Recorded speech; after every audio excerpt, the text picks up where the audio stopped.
नमस्ते बच्चों। Good morning. Good morning students. और आज हम लोग फिर एक नए टॉपिक की ओर चलते हैं। और इसके पहले कुछ टॉपिक हम लोग ने पढ़े थे। अध्याय 2 में विश्व जनसंख्या से संबंधित जनसंख्या का वितरण वगैरह हम लोग ने देखा था। और साथ में कौन कौन से ऐसे विश्व के जनविहीन क्षेत्र हैं या कम जनसंख्या वाले क्षेत्र हैं। इसके बाद और हम लोग ने जनसंख्या वृद्धि से उत्पन्न समस्याएं और उसका समाधान, इसके बारे में भी कुछ अध्ययन किया था। अब आज हम लोग एक अगले नए टॉपिक की ओर चल रहे हैं और उसका नाम है जनसंख्या प्रवास। नया टॉपिक है आज, जिसको हम पॉपुलेशन माइग्रेशन कहते हैं, जनसंख्या प्रवास। अब ये जनसंख्या प्रवास होता क्या है? एक तरह से हम ये मान सकते हैं कि शुरुआत में ही प्राचीन काल में एक क्षेत्र से दूसरे क्षेत्र में लोग आते जाते थे और इसी को हम लोग जनसंख्या का स्थानांतरण कहते हैं। अगर एक डिफिनेशन देखते हैं हम लोग यूएनओ की, तो प्रवास एक प्रकार की भौगोलिक गतिशीलता है, स्थानिक गतिशीलता है, जो भौगोलिक इकाई से दूसरी भौगोलिक इकाई में होता है ये। और सामान्यतः उत्पत्ति वाले स्थल तथा पहुंच वाले दोनों स्थलों के आवासों में परिवर्तन भी होता है और इसी को हम लोग प्रवास कहते हैं। सामान्य रूप से एक स्थान से किसी दूसरे स्थान पे जा करके बस जाना, उसको हम लोग प्रवास के नाम से जानते हैं। और साथ में अब प्रवास कितने प्रकार से हो सकता है? तो एक देश से दूसरे देश के लिए भी प्रवास किया जाता है। इसके अलावा काल प्रवास होता है। अब काल प्रवास क्या होता है? एक टाइम एस्पेक्ट कि जनसंख्या का स्थानांतरण किन किन वर्षों में हुआ है ना। और उस स्थानांतरण को हम 3 भागों में बांट सकते हैं: दीर्घकालीन प्रवास, और इसके अलावा हमारे समसामयिक प्रवास और दैनिक प्रवास।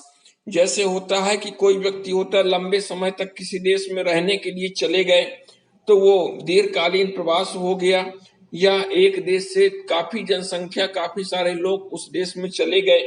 सामयिक प्रवास में अति उच्च प्रदेशों में क्या होता है, शीतकाल में अपने पशुओं को लेकर दूसरे क्षेत्रों में चले जाते हैं, पर्वतीय गांवों को फिर लौट पड़ते हैं। और ये आपका मौसमी प्रवास या सामयिक प्रवास होता है।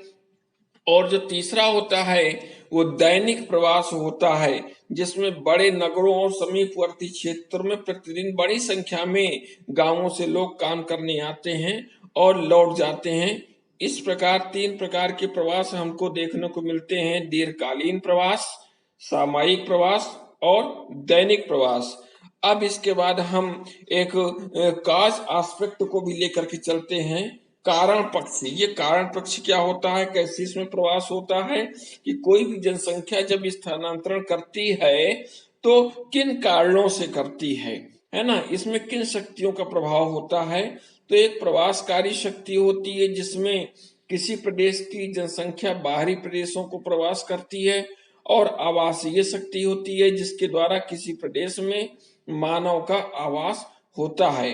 इसमें कुछ भौतिक कारण भी हो सकते हैं, जैसे वहां की जलवायु में शुष्कता प्रारंभ हो जाना, तो लोग प्रवास करने लगते हैं। या नदियों का मार्ग परिवर्तन हो जाना, बाढ़, दुर्भिक्ष, भूकंप, हिम राशियों का घटना बढ़ना, ज्वालामुखी उद्गार, इसके कारण से भी प्रवास होता है, माइग्रेशन होता है। और आर्थिक कारणों के हिसाब से यदि हम लोग देखते हैं तो जिन भागों में आर्थिक विभिन्नता आती है या जीवन निर्वाह में कठिनाइयां आ जाती है, फिर भी वहां से वो लोग चले जाते हैं। और सामाजिक और सांस्कृतिक कारण के अंतर्गत बहुत सारे समय में प्राचीन काल से ही अरब देशों से लोग आए, या अरब देशों में मक्का मदीना में हज के लिए लोग जाते हैं। धार्मिक संकट भी कभी कभी उत्पन्न हो जाता है देशों के बीच में, और उससे भी एक स्थान से दूसरे स्थान तक लोग स्थानांतरित होते हैं।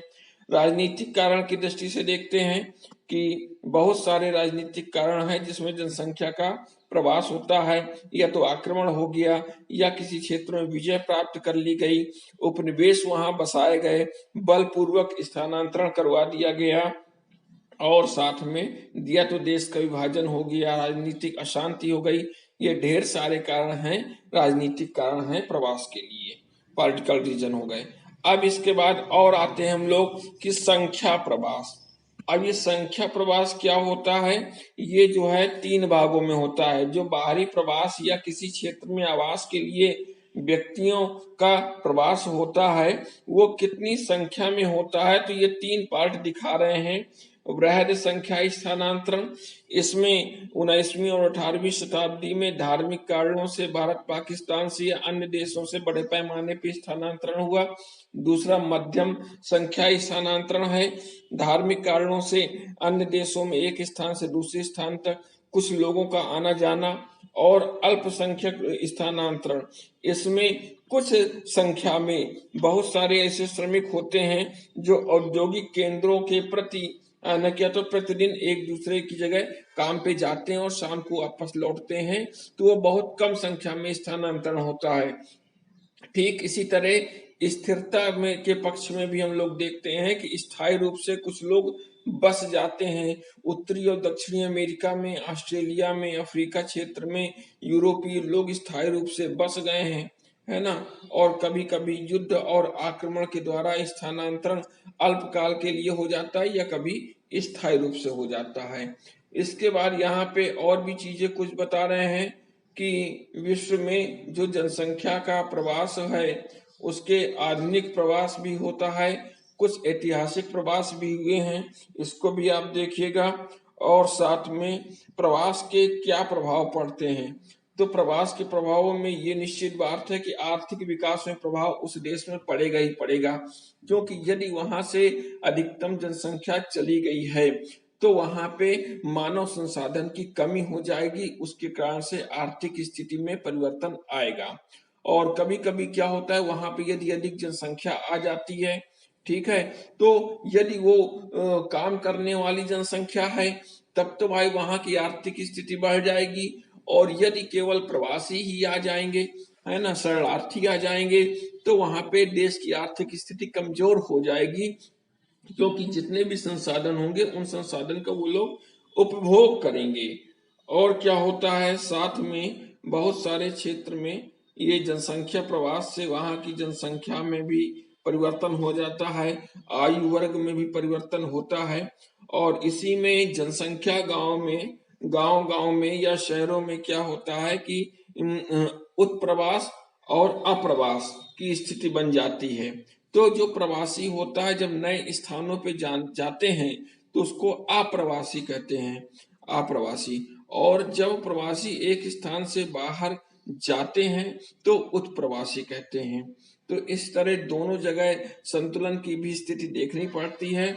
और प्रवास के ढेर सारे कारण सामने आते हैं कि जीवन शैली में अंतर हो जाना या राजनीतिक उथल पुथल हो जाना, प्रतिकूल जलवायु, महामारी है, आपदा आ गई, सामाजिक और आर्थिक पिछड़ापन हो गया, है ना, और इस कारण से वहां पे प्रवास हुआ करता है। और इससे क्या होता है कि वहां पे या तो वृद्धि होती है या तो जनसंख्या की कमी होती है। और अलग अलग महाद्वीपों में इसमें जनसंख्या की वृद्धि की इन्होंने तुलना भी की है कि 1650 से 1750 की अवधि में क्या हुआ था, यूरोप और एशिया में जनसंख्या वृद्धि साधारण थी, अफ्रीका में घट गई थी। लेकिन 1750 से 1900 के बीच में सभी महाद्वीपों में जनसंख्या में तेजी से वृद्धि हुई। 1900 से लेकर के 20वीं शताब्दी के बीच में जनसंख्या वृद्धि बहुत तेजी गति से बढ़ी, यहाँ तक कि उत्तरी अमेरिका की जनसंख्या वृद्धि 4 गुनी हो गई। और ये आंकड़े भी इन्होंने कुछ दिखाए हैं कि किन किन दशकों में, किन किन समय में, वर्षों में, किस क्षेत्र में, किस देश की जनसंख्या कितनी हो गई। इसके बाद और आगे हम लोग देखेंगे तो यहाँ पे हम लोगों को विश्व जनसंख्या में 2 गुनी होने की अवधि, है ना, लगभग जो है ये संख्या, जनसंख्या में क्या होता है कि 1 करोड़ होने में 10 वर्ष लगे, लेकिन इसे 5 अरब से 6 अरब होने में मात्र 12 वर्ष ही लगे विश्व की जनसंख्या में। इसमें ये चीज देखना पड़ेगा हम लोगों को कि दशाएं भी अलग अलग होती हैं हर देश की, और विकसित देशों में, विकासशील देशों में ये अधिक समय ले रही है। जनसंख्या की जो अधिकतर वृद्धि होती है ये विकासशील देशों में हो रही है। यहाँ तो जनसंख्या विस्फोट की स्थिति भी अपने देश में आ गई है।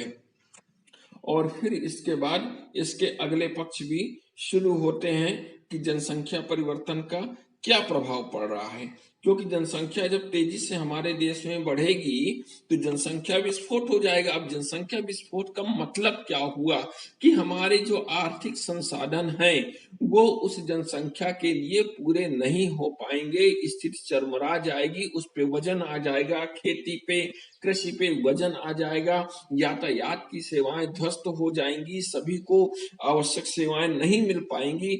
इसी को हम जनसंख्या विस्फोट कहते हैं कि प्राकृतिक संसाधन जो पहले से जनसंख्या के भरण पोषण में सक्षम थे, अब जनसंख्या जब अधिक हो जाएगी तो वो पोषण में अक्षम हो जाएंगे।